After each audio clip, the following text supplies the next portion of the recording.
To jama'a yanzu ba ka fara komai zai iya canjawa daga cikin daren nan, saboda dukkan bangarorin nan guda hudu kowa ya dauki bangarensa, wato China, Rasha, North Korea da kuma jamhuriyar musulunci kasar Iran.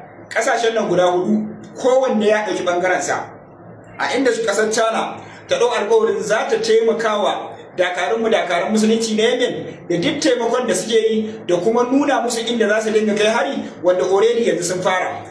Dakarun musulunci na Yemen a yanzu haka sun fara kai hare-hare da kuma muggayen makamai wanda suka samu daga hannun China da wanda suka kera a yanzu nan.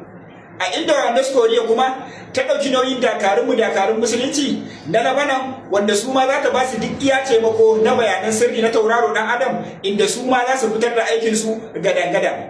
A inda kasar Rasha ita kuma ba taimako ta yi ba, tana nan a yanzu haka tana lugudan wuta a kasar Ukraine, ba ta bambanta civilian, ba ta bambanta gidan su a barak din sojoji, ba ta bambance wa gari, ko ina ruwan mizal take yi na fitar hankali a yanzu nan.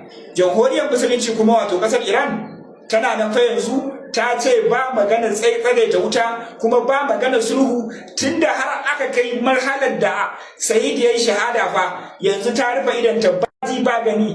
Lugudan wuta za ta yi da kasar mamaya, lugudan wuta za ta yi da dukkan iyabes na kasar America, iyabes na kasar American, lugudan wuta za ta yi a dukkan kasashen munafukan musulmai. Ta ce kuma a shirye take idan duk abinda aka yi mata to fa ba magana sulhu, tunda har aka kai marhalin da aka kai mata asarar sayar da kuma sauran kumandodinta ba magana sulhu, kuma ba magana tsagaita wuta, kuma ba magana dakatawa. Jama'a fa a yanzu ne za a yi lugudan wuta. China ta shiga ga dangadan, Rasha ta shiga ga dangadan, North Korea ta shiga ga dangadan. Yanzu kawai lugudan wuta ake yi ta kota ina, an ɗauke hankalin ƙasar American, ta rasa ma ina za ta kama. Ukraine din za ta tafi ne? A Yemen din za ta tafi ne? A Lebanon din za ta tafi ne? A za ta dakatar da ƙasar Iran din ne? Babu wannan daman, kuma sun dau alƙawarin sai sun rama kwatankwacin irin kisan da aka yi musu a nan.